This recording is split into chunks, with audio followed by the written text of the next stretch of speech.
Good evening, everyone, and welcome to the February 16th, 2022 Health and Human Services Board. And I will call our meeting to order. Roll call, please.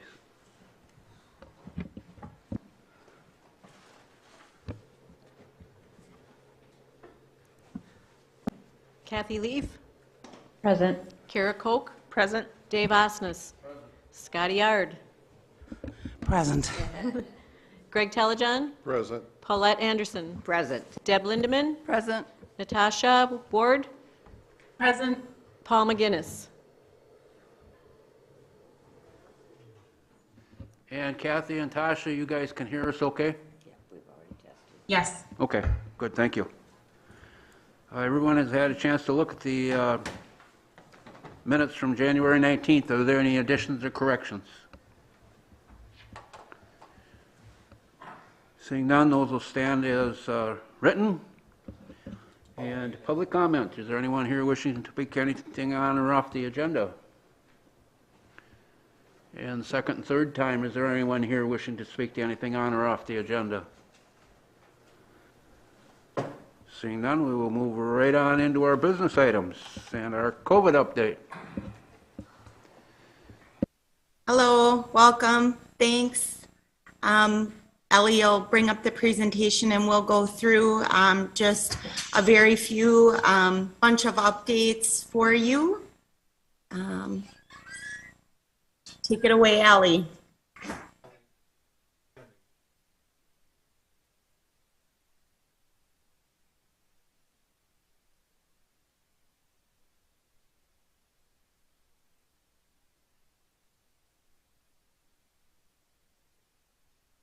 You're on mute, Ellie. Thank you. Thank you for having us this evening. On the agenda tonight, as Kelly said, I will be presenting on COVID-19 data, some vaccination data, and then move on to Kelly for testing in the public health advisory. So to get things started off, what you can see before you is what I always share.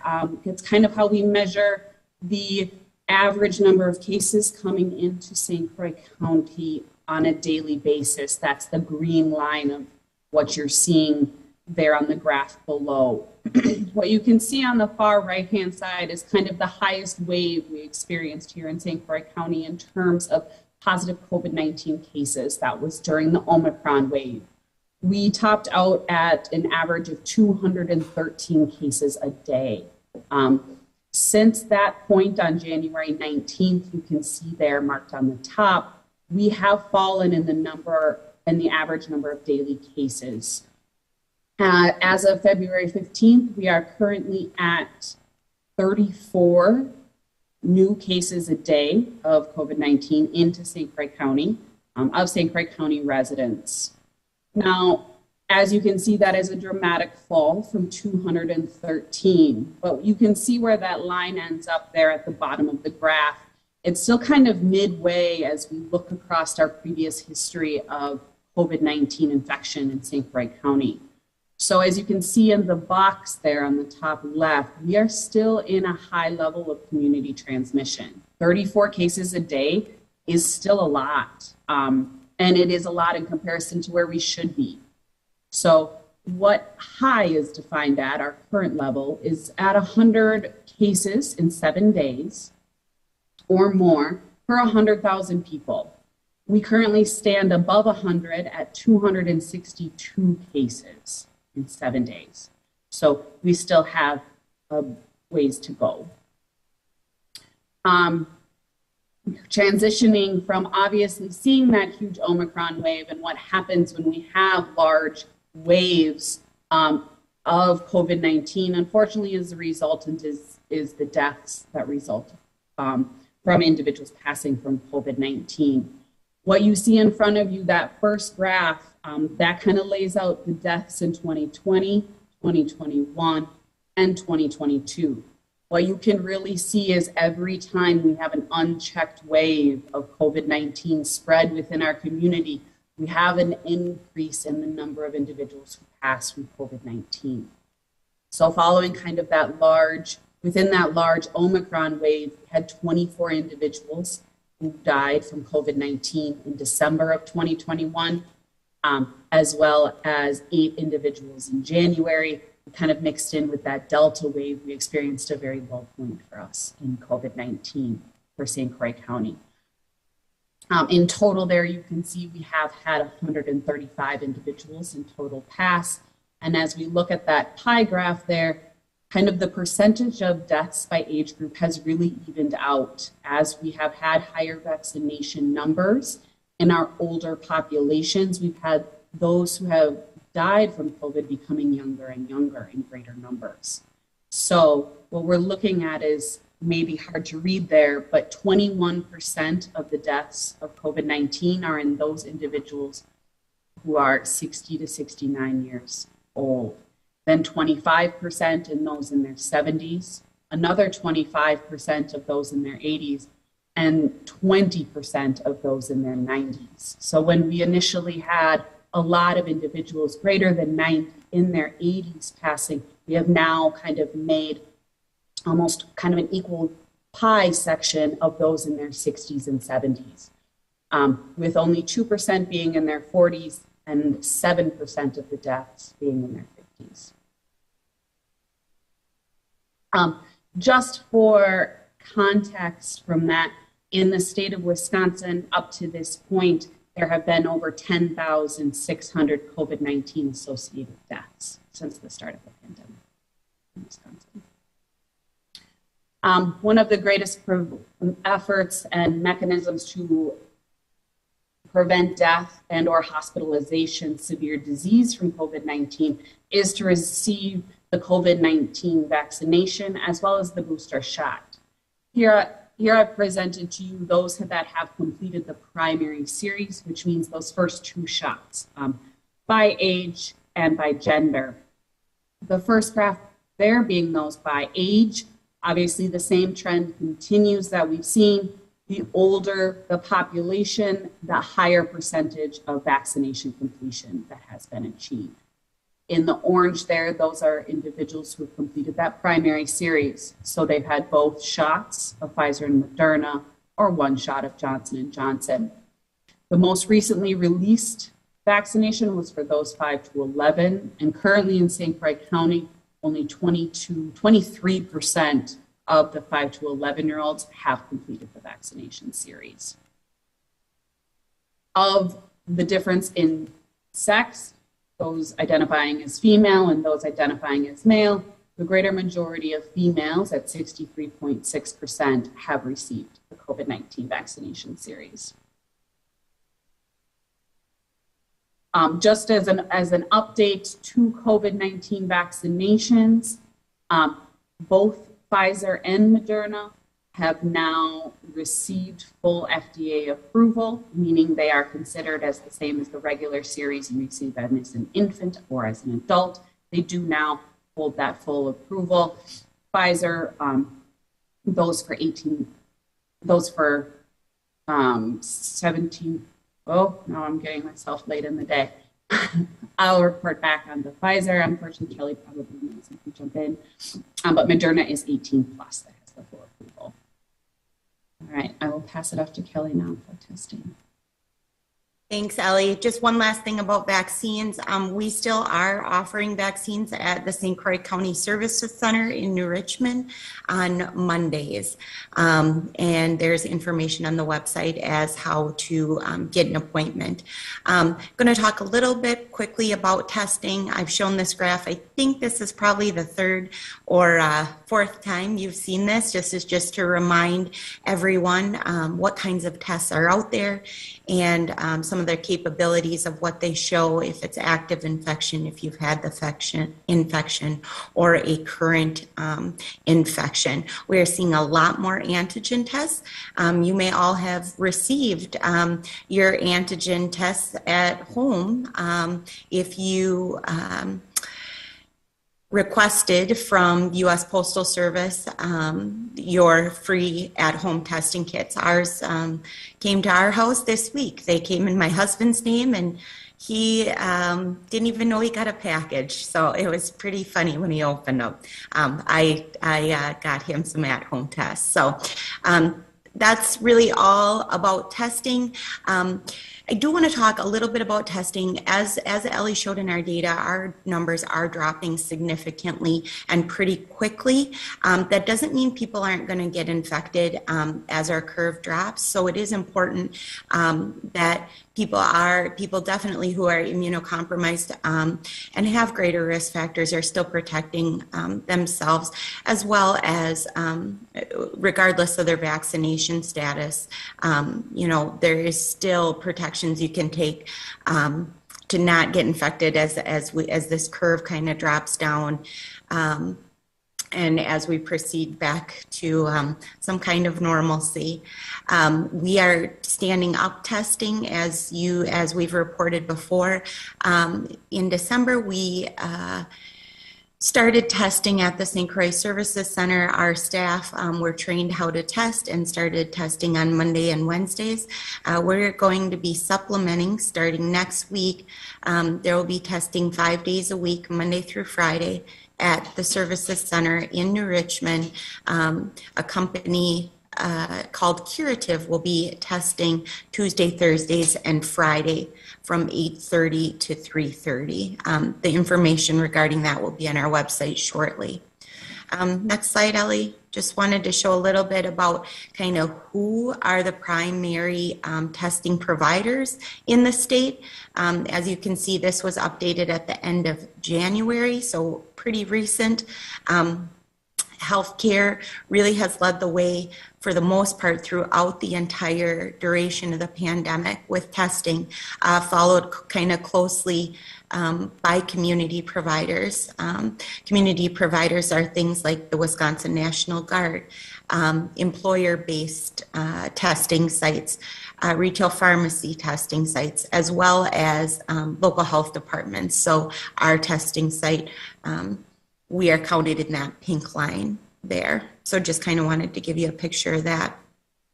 And then this picture looks even closer at like testing in St. Croix County of the testing we've been doing on Monday and Wednesdays. Definitely we're happy. You can see lots of testing happened in that last week of December and into January, and then started to fall and decrease. The need, the people coming in to test really dropped through January, and then last week in February, a lot less people in the 20s were the numbers of people showing up who wanted testing or needed testing. So. And as we reach this curve or drop down on this curve, we still want to remind you that our health advisory is in place. I want to be perfectly clear. This is an advisory and this is a public health recommendation. This is not a mandate. This is public health doing what we do. We educate and provide information to the public about how to best protect their health given any kind of situation. Lately, the last 2 years have been, specific to a communicable disease. Our advisory, you can find it on our website. It will be in place till April 5th, where we will again take a look at where our numbers are at. We are all hopeful that we won't see another surge in future months, but no one can predict that perfectly. So we will be monitoring and watching what's going on in the region and the state, and then obviously nationally and globally as well. So with this decline and decrease, we have made changes to what we are doing and how we are operationalizing our follow-up within the health department.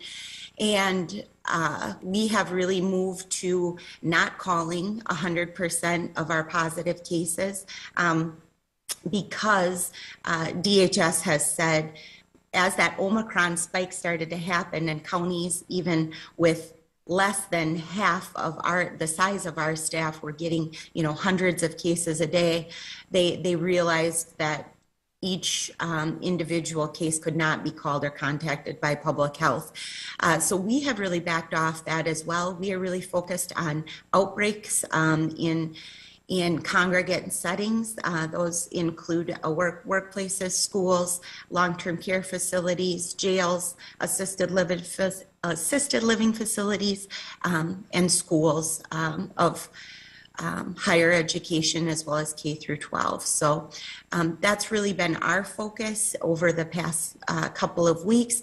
We provide technical assistance to any congregate facility that is wanting one or having trouble, either getting testing on site if that is what they want, PPE. So that is, we're moving into this assisting technical assistance piece of the pandemic. And I think there may have been, Dr. McGinnis has been advising us through the way and may want to say a few words before we open it up for questions. So we'll let that, yeah. With Supervisor Osnes's permission. Yes, sir, you go ahead.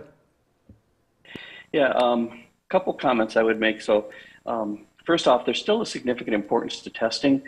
So if you do come down with classic symptoms, we do strongly recommend you get tested, whether that's at a more formal site, such as the county site or a healthcare site or even the retail pharmacies, or through one of the at-home testing. If you are positive, the recommendations for isolation and for quarantine still apply for you and for your close contacts. And that's really important to keep this curve going down. We've seen significant improvement. That's wonderful. I'm thrilled. I was very concerned a week or two ago that we might shoulder off and see a much slower decline, and that still could happen. But at this point, that rate of decline is staying pretty good. So I'm optimistic around that. But I think it's still going to take all of us paying attention to the fact that this is still a pandemic and it's still out in our community. And there are still folks who can get this a second time, a third time, and there are still folks who are vulnerable that I think we all have a certain responsibility to look out for. So we are getting closer to the edge of the forest, but we're definitely not out of it. There's still significant disease in our community. It is coming down, so I'm optimistic. As I think about our advisory, one of the ways that Kelly and her team built that out is to have different levels within the advisory and different recommendations based on what the level of virus spread is within the community. And so you'll see those different colors on the last page of that infographic dashboard. And that corresponds to some of what we're seeing in our county. So if you take that information and take a look at our average daily counts, and if they're right now running, I think Ellie said about 39, if we look at that, we really need to be below 15 on an average daily basis before we move from the red down to the orange level, below 8 cases from the orange down to the next level down, and then below 1 case a day before we finally get into that blue level. And so the other thing, so that's still in the future. We were there in that level back in June and early July. So it's not something that's unattainable. It can be done, but it's going to take all of us working together to help get us there. The second thing I would comment on is that the advisory the change in mask recommendations really applies to those folks who are vaccinated and boosted, and that's really important. If you are unvaccinated, unboosted, even if you've had COVID, say, a year ago or several months ago, you may not have the type of protection that really would be beneficial for you and for those around you. And so using that mask works. If you're somebody who's immunocompromised and boosted and vaccinated, the mask can also help protect you, especially if it's the higher grade medical masks. And so those would be encouraged still. So the advisory doesn't say get rid of your masks. The advisory says there are levels where we can begin to use them more judiciously and appropriately based on the circumstances. So paying attention to your circumstances and what levels of risk you're taking. The third thing is the importance of booster. We know that as a country and as a state, we lag behind many other areas of the world in getting folks a booster shot, and that's really critical in providing the maximal protection from the vaccine. So if you've had the first 2 shots and are eligible but not yet had that booster, it's really important you get that because without it, while you're not nearly as vulnerable as if you'd never been vaccinated, you still are more vulnerable than you need to be, and that booster makes a significant difference. And we've not seen dramatic changes in side effects or in safety with the booster. That's simply not out there. We have seen significant improvements in efficacy against Omicron. The last comment I would make is while things are improving, we know that this virus is tricky. It likes to mutate. And so there's always a chance that something can come down the road. Hopefully not. I think we are all hoping that. But we just need to be prepared that things could change and the recommendations and guidance could change with that as we move forward through the next months and hopefully a year or two. So those are my comments, Mr. Chair Offices.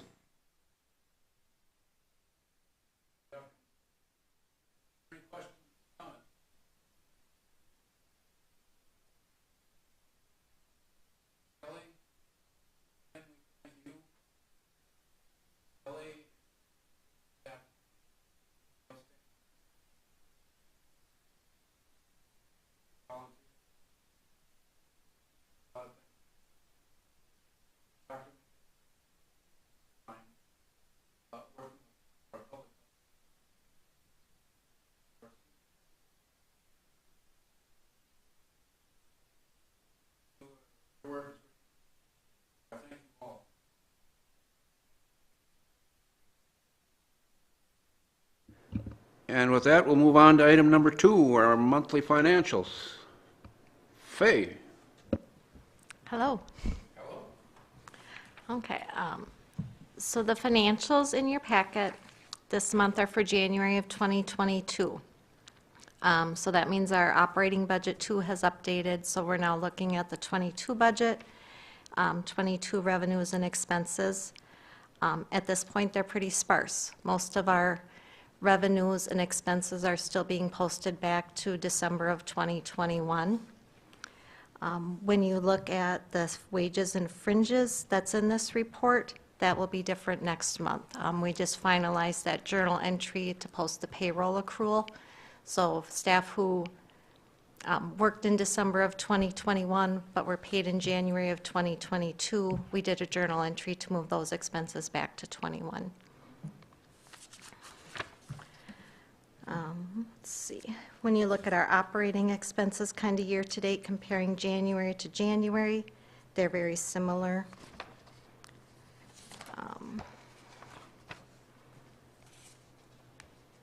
You know, even that behavioral health revenue on page 15, you know, what's come in so far this year, it's very similar to where we were at last year.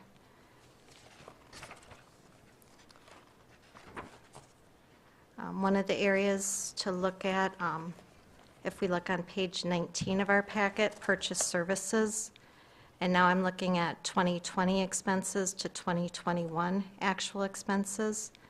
You know, we had significantly more in purchase services, and that was something I talked about throughout the year.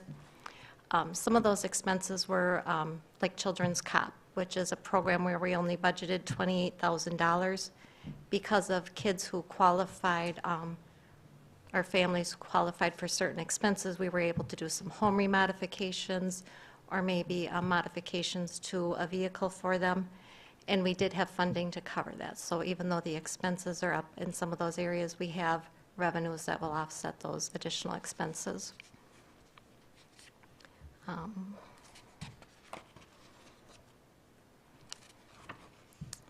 then I'm going to come down to our health center campus. January revenue has not yet been posted. I just finished up that journal entry today, so that will show next month. And it just depends the timing of our Medicare A billing. We don't post part of it at a time. We wait till all of the revenue has been calculated to make that journal entry. When we look at our institutional care, so I'm looking again, this is on page 25, our 2020 revenue to our 2021 revenue. That is decreased, and that's part of the census that we've been struggling with. When there's an outbreak or something that goes on, they're not, you know, allowed to admit residents.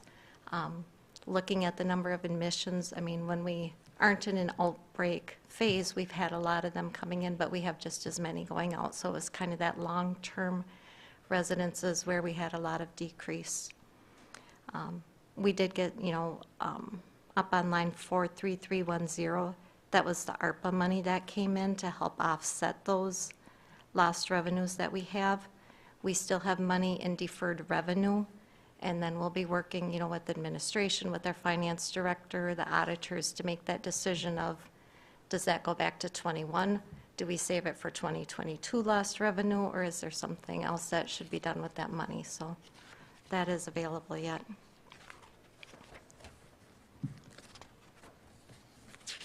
I'm going to skip down here to page 33 and look at Orchard View. We do have some good news in Orchard View when we look at our institutional care from 2020 to 2021. We had that increased revenue, and that's where the census there has been much more stable. We've gotten, up to 70% of what we had budgeted for census, and that continues to be very stable. So we did get a 5% increase in family care revenue that will help for 2022, in addition to just having that other census. Last but not least, we have veteran services. When you look at their numbers, they have very stable information. Phil does a great job of managing, the staff and the expenses very close to his budget.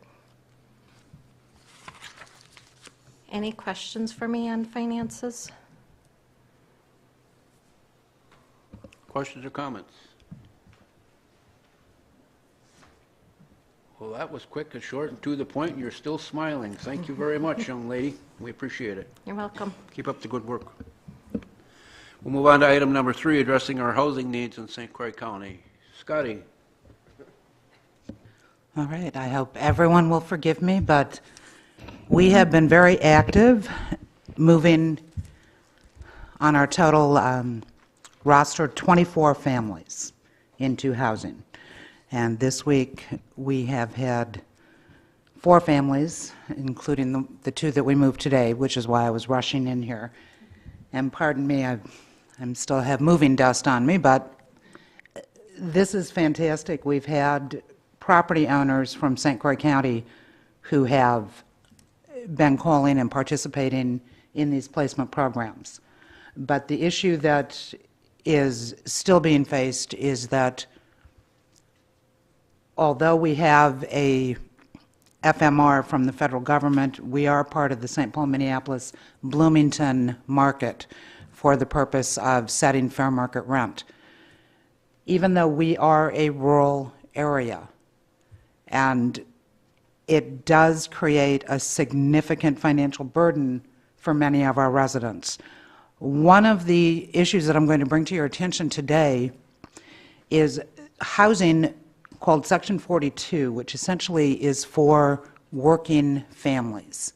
It's for persons who are either just entering the job market or who have a position in retail, restaurant, a lower paying job.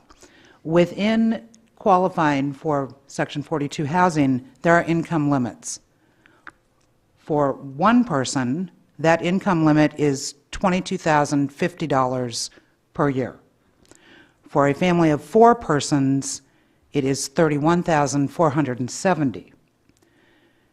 Now, with rising costs, this stretches anyone's budget, and my interviews and data and analysis with these persons that I'm working with has shown that most households which are renting, even if it's a Section 42, are expending 50 to 70% of their income on housing costs, which does not leave a lot.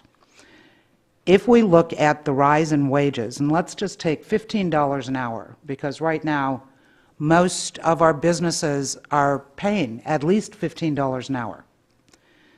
$15 an hour gives an individual an income of $28,800 per year, which means that they won't qualify for Section 42 housing.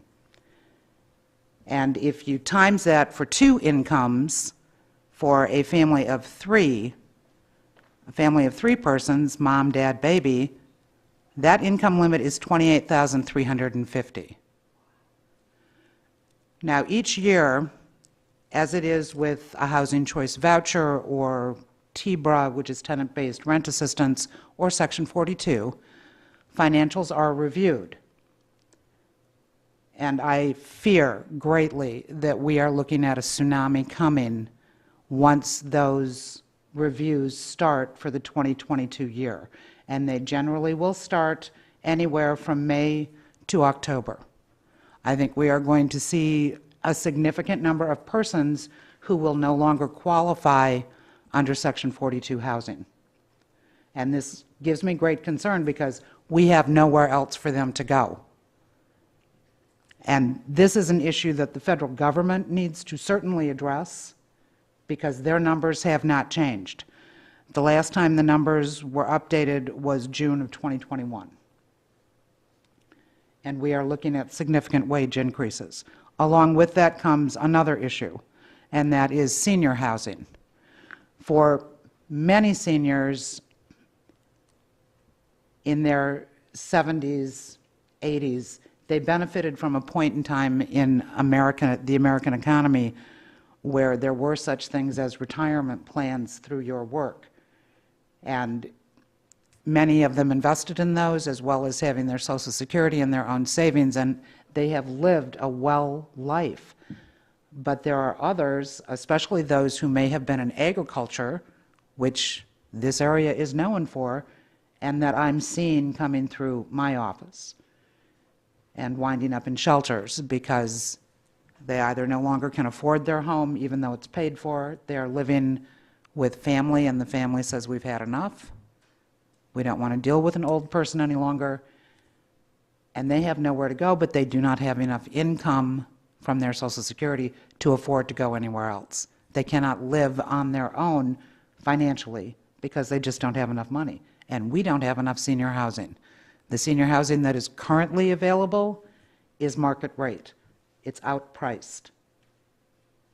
For persons who are bringing in less than $1,200 a month on Social Security, they absolutely have to depend on public housing, which is 30%, or they have to be able to find a single apartment within a Section 42 that is rated at 30%, and then get on the wait list and pray that they can get it. We're looking at a significant situation in St. Croix County as far as housing, and it's only going to get worse. This is my significant concern. Now, there are a lot of factors that go into this that I hope all of you will consider. One of the factors that goes into any of this housing is the need for builders and developers to step forward and say, hey, we'd like to get involved in this. Because there are programs, state and federal monies, that are available, which essentially result in tax credits. But it's not going to happen overnight. It's something that we truly need to start looking at and moving towards in bringing this county, and not just St. Croix, but Pope, Pierce, every county in western Wisconsin is facing the same issue. And it is becoming a significant issue. Especially, and I will say, especially for seniors who may have been in a family situation, may have been in their own home, no longer are able to stay in their own home, but do not have resources or support networks to get them the assistance they could be receiving through ADRC. We have an identification issue going on in all of western Wisconsin. And it's something that as an HHS board we need to address. We need to figure out how can we reach seniors who may or may not have medical issues but are unable to live on their own any longer. Because the last 2 weeks,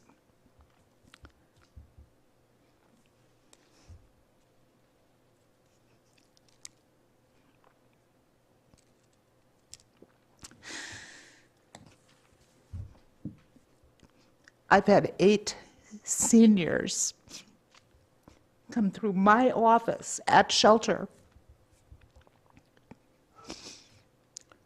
who are longtime persons in several communities who worked hard all their lives, and they have no place to go. That's disgraceful. For a county as wealthy as we are, that's disgraceful. So instead of talking about these issues continually, what I'm asking is that this board step up and take some real action, that we come up with a plan,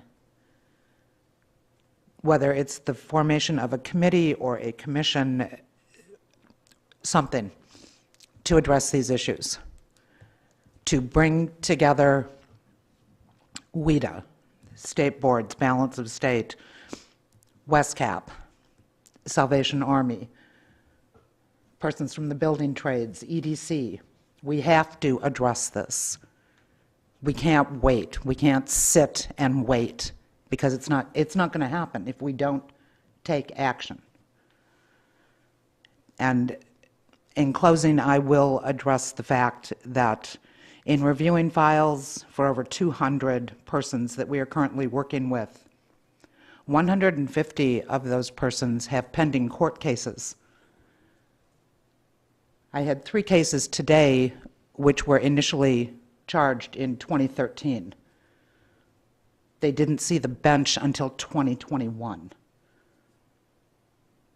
That's an issue, and it's an issue that we certainly can address, but we have to start moving faster on our services.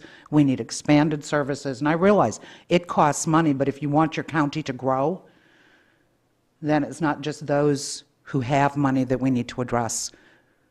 Our priority should be those who don't, and those who don't have the support. They are residents of St. Croix County as well. Any questions? Kathy, go ahead. So I thank you, Scotty, and I feel the passion and pain that you do with those disturbing trends and issues. I think the idea of a commission is a good one, because I think we can bring people like you mentioned to the table, and then bring forward some thoughts to this board in terms of policy if needed, that we can bring to the full board. So I would be in favor of doing that, and I don't know if this is a discussion only, or we can take that action. I don't know, Ken, what is okay and not okay. This would be for a future agenda item, as this is not specifically on the agenda. Okay, so for then the I'll ask for it then. Yes, so that would be something you But could I add at the support end of that the meeting. idea. I think it's the way to do it, you know. Dave? Yeah, go ahead. Yeah, I was going to bring up the article that was in the National County newspaper about housing affordability too, and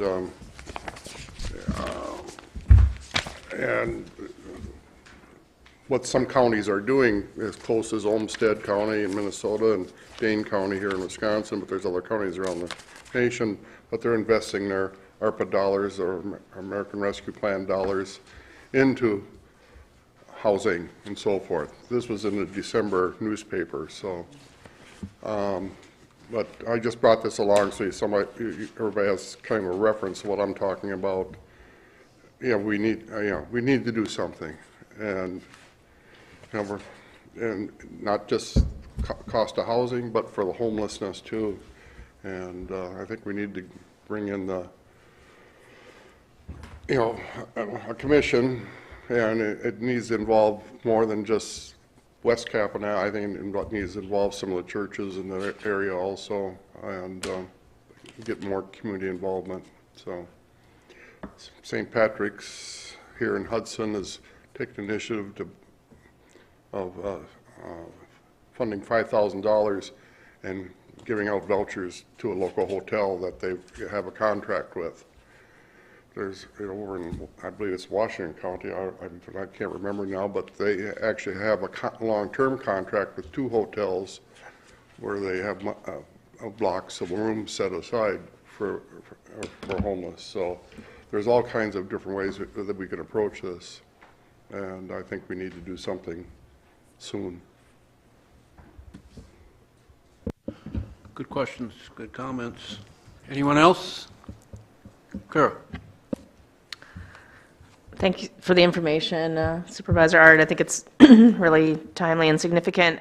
We've had this on the agenda of this board for a while, and it seems like we kind of keep coming back around. And I do support the idea of a commission or a committee. I think that was even mentioned last night at admin too, a suggestion from our Economic Development Corporation. So I think that's a good idea to get the community involved. I'm wondering, and I don't know if this is a parallel scenario or something that we would look to a potential future commission or committee to do, but we have some examples in here as far as like what you just mentioned regarding housing vouchers or things like that. Is there any value, and I'm not the expert in this area, and I'm sure that we have staff that know a lot more than this, but is there value in us even just putting together a list and saying, okay, vouchers as an option, or building a facility, or things, just something concrete for us to discuss at this board and have input? I mean, would that provide direction to a committee or a commission as far as what we're even considering, or is it something that we would look to them to do first? I want to do something, but I don't know what it is, and it feels like we're kind of talking around the issue quite a bit. So I'm just putting that out there as a suggestion. With your statement about vouchers, so there are two kinds of vouchers. There's the Housing Choice Voucher, which essentially took over what was known as Section 8. Section 8 has a very derogatory meaning in most people's minds. The Housing Choice Voucher allows the recipient to go wherever they would like for housing as long as that property owner is willing to accept the Housing Choice Voucher. So they can go into actual market rate properties as long as the income on that voucher is enough to cover that. They can be approved for the property. Then there are emergency Housing Choice Vouchers, which are specifically for persons who have been and have a documented history of homelessness of a year or more. And those were used and are being used significantly through COVID, because there was a significant identification of homeless populations during that period of COVID. What works best is when you can do partnerships with private developers who will come in, and certainly there are a number of corporations. Girard Corporation is one who holds a number of properties and is building a number of properties in St. Croix County. They have always been in the business of working with low-income and senior housing. But we're not talking about low-income housing. Our need is in low-income housing. So we are talking about persons who are they're not on the radar. Most don't file tax returns because they just don't have enough income to do so. This is the housing that is so desperately needed. We have to adjust the way that we think about housing. And certainly, housing choice vouchers, tenant-based rent assistance, permanent supportive housing programs, especially like the one that I am involved with, which works specifically with mental health clients, because they are so difficult to find placement for and then get a continuum of services. But if we start, and truly, if we start with big dreams, but we take small steps to make sure that we have everything covered, this can happen. There are certainly enough federal resources and state resources that are available and attainable, that there is no reason why we can't move forward and put the right people at the table to make this a reality.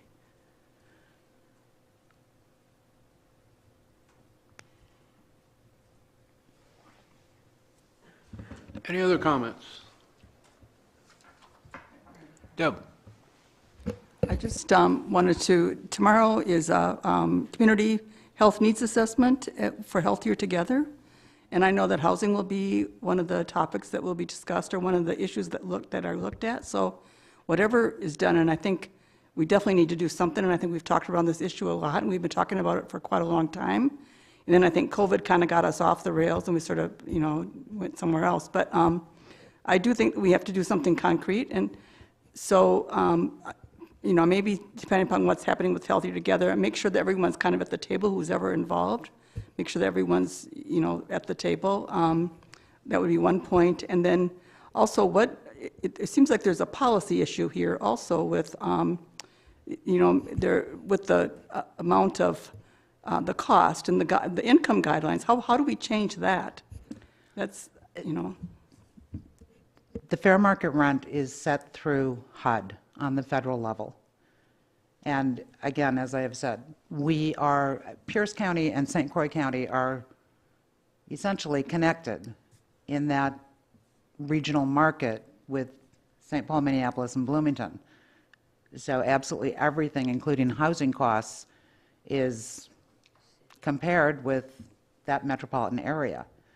If you go into Polk County, so for instance, St. Croix County, it would be $1,078 for a one-bedroom apartment, is what the fair market rent would be. In Polk County, it's $679.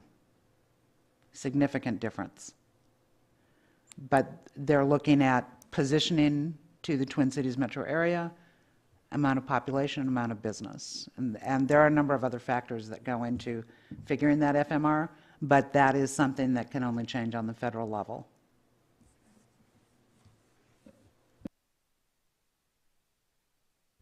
Anyone else?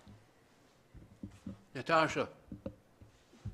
Yeah, so in relation to the policy issue, it seems like there's actually several levels of policy concerns. Actually, through Healthier Together, we led a focus group with various housing stakeholders. And through that, I learned something I thought was very interesting because we were talking about funding for housing through the state. And they said that the state has programs for affordable housing, but they really don't meet the needs of a more rural area or smaller communities. And that usually the grants are for 120 to 150 units. I'm reading from my notes right now. When we do not have the space or necessarily always the need for that in smaller areas. So I guess that's just something, I don't know if that's possible to look at from more of a local or state level, but that maybe trying to advocate for supporting funding for smaller units. So this group was suggesting 30 to 50 would be more appropriate for our area. So I just wanted to put that out there. I thought that was really interesting.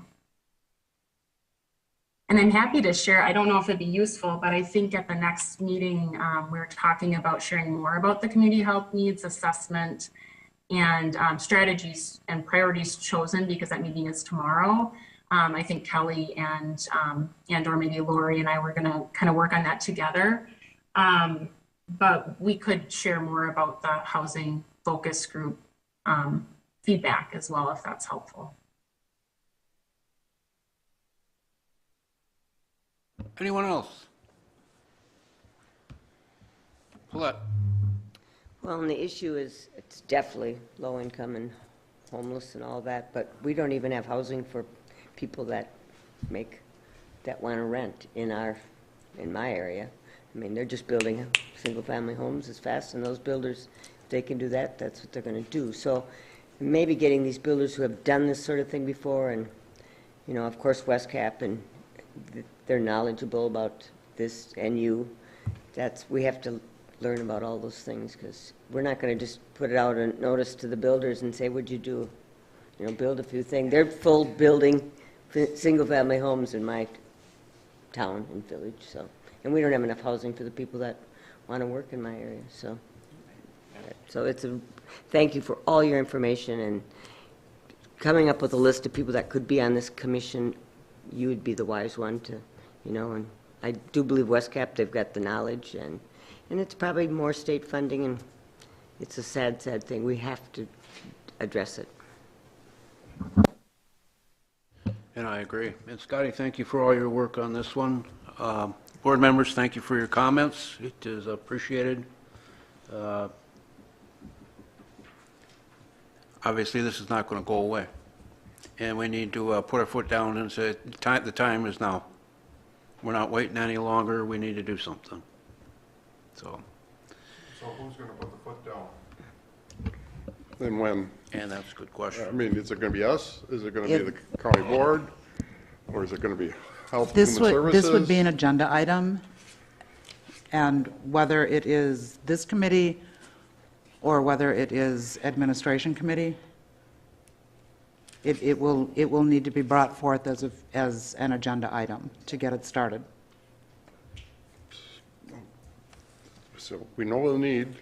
Again, So- who's going to do it when? Okay, so I will say that after a public comment that was made at administration last night, I did ask that consideration be given to a future agenda item, which would be next month's administration meeting regarding housing.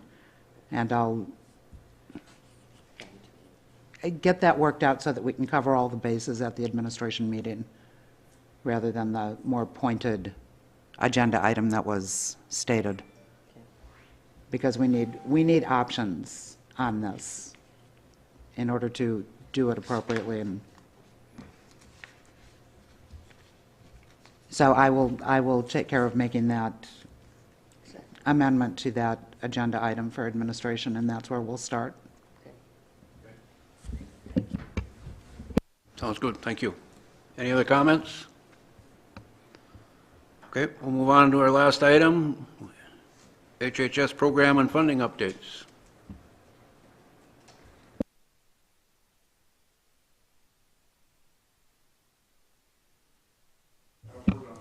Oh, all right. Thank you, Mr. Chair. I provided in the packet, I provided a summary of a couple of things. One was the ARPA funding and how we're using it and what some of our plans are, and the rest was some information around operations that I thought you would like to be aware of. So let me just focus on a couple of things here. Under the ARPA funding, we've hired 4 case managers who are training and going through orientation to enter their roles with as co-responders with law enforcement, and is working in the communities as case managers for the most vulnerable in our communities. 2 case managers will work in community settings. One so far is hired for law enforcement as a co-responder in mental health crisis events, and the other person, other case manager, will be located here in the Government Center, working with Justice Support Services on helping people in pretrial or pre-sentencing kinds of situations with early intervention and stabilization kinds of help.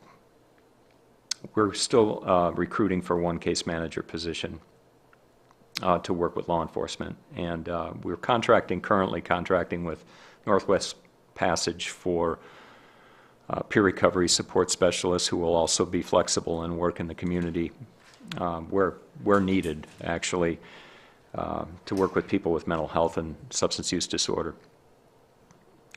That contract is, like I said, in development. We have funding for up to 2 FTEs, peer recovery specialist positions. We probably won't have be a capacity for that right away. We'll have to train and recruit people for filling that throughout the year. And we're currently providing rental assistance for people in recovery housing if they don't have an ability to pay for that first month's rent. We received some public health funding, ARPA funding, to support our local public health departments. The state Department of Health awarded ARPA funding based on population and that. So we received $765,000 of ARPA funding that we intend to use for supporting our epidemiology position through the end of 2024. We'll look for other sustainable ways to fund that position going forward, but this gives us some ability to support that position at least for the next 3 years.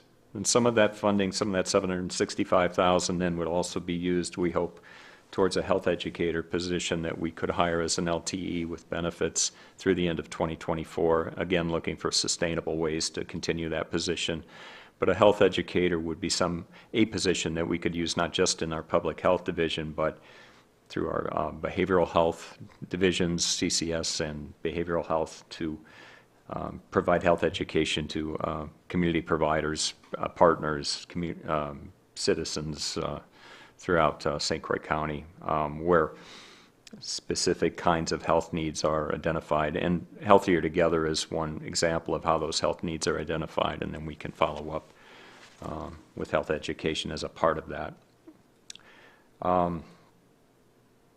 The balance of the ARPA funding would be held in reserve for now, just in the event that other unexpected things happen with the pandemic, and we need those finances to support limited-term employees like we have throughout the pandemic to do contact tracing, disease investigation, testing, and vaccine clinics. So if it gets to a point, hopefully, where we don't think we need to spend that money on pandemic response, we can look at rededicating it to something more pressing based on the allowable costs that ARPA guidelines provide. Public health, we've replaced our old electronic health record with Nightingale Notes, which is through CHAMP software contracts. So that's up and running and has gone live. It's a system that has shown to, we believe, is more user-friendly and more versatile in terms of how we can use the data. And economic support used their ARPA funding through the Great Rivers Consortium to purchase technology upgrades for their division. The things in, let's say, in the operations bullet points, one of the things we'll have to be in compliance with by the end of the year is through the 21st Century Cures Act. There's a thing called the Interoperability and Information Blocking Rule, which requires us to be able to provide electronic records to any consumers that request them in a timely fashion. So we're working with Avatar, our other electronic health record vendor, to ensure that we're going to be in compliance with that by the end of the year. This will also require that we get our documentation and everything done in a timely fashion, so working with all of our clinicians and social workers to make sure that they're well aware of that. And then just to point out a couple of other things, Public Health received a workforce development grant for $135,000. That will be used for that health educator position for the first year of that position. Beyond that, then the ARPA funding would be utilized. And about $35,000 of that workforce development grant would go towards staff development and training.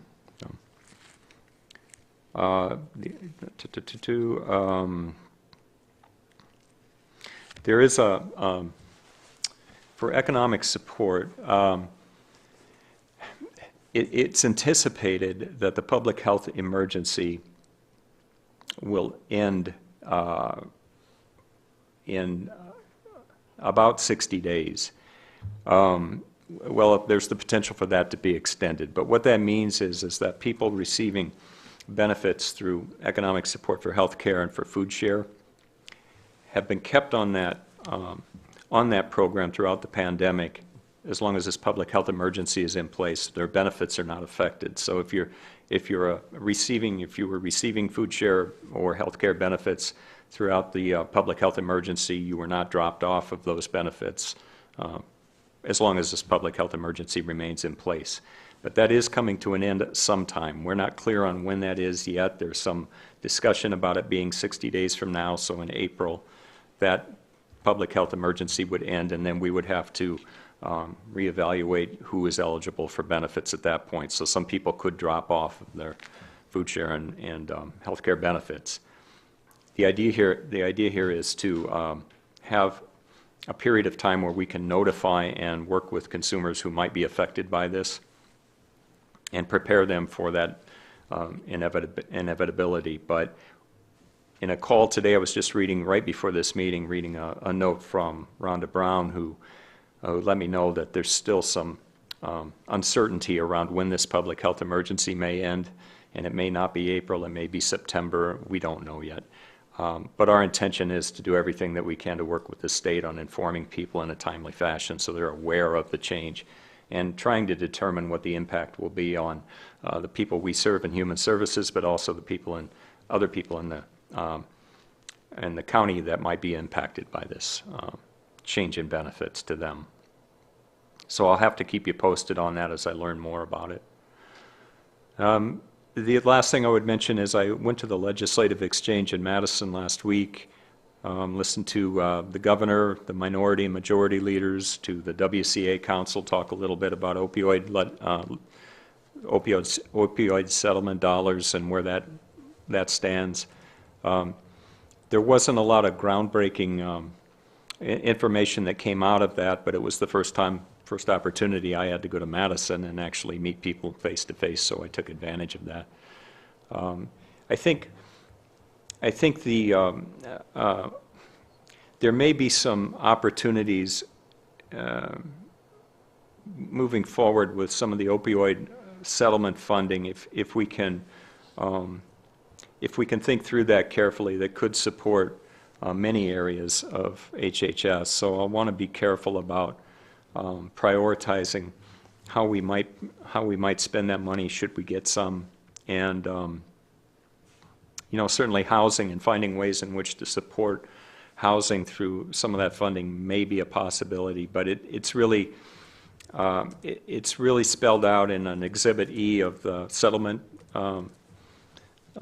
documentation that says what we can spend that money on, but they're trying to be as flexible with it as they can. So as we talk about housing, as we talk about trying to do something to mitigate people in crisis so that they don't have to go to a hospital or a jail or a residential placement, as we talk about ways to mitigate that and to provide people the appropriate care for addiction that they need. We'll also look at housing and peer support and case management, all kinds of things that we could possibly expand upon in order to prevent people from ending up in situations that are considered crisis or homeless. If you have any questions about anything else I've listed on here, I'd be happy to try and answer those. My intention was just to keep you informed of what we're up to. Any questions or comments?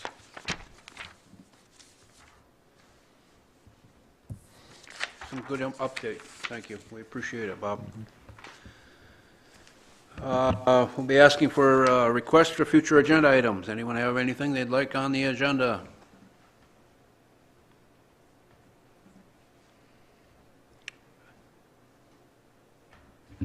All right. Anyone have? Go ahead, Kathy. I'm sorry.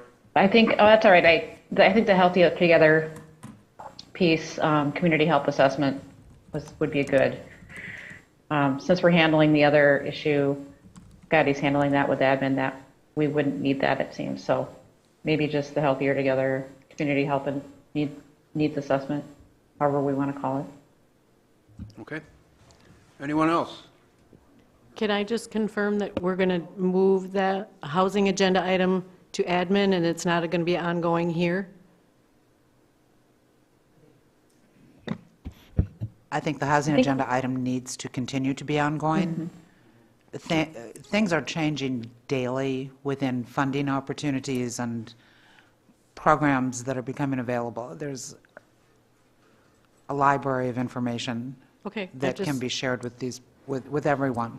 I know it was requested to be ongoing. I just didn't know if that changed tonight or not. So no, I think this is just the admin is just an action on an agenda item.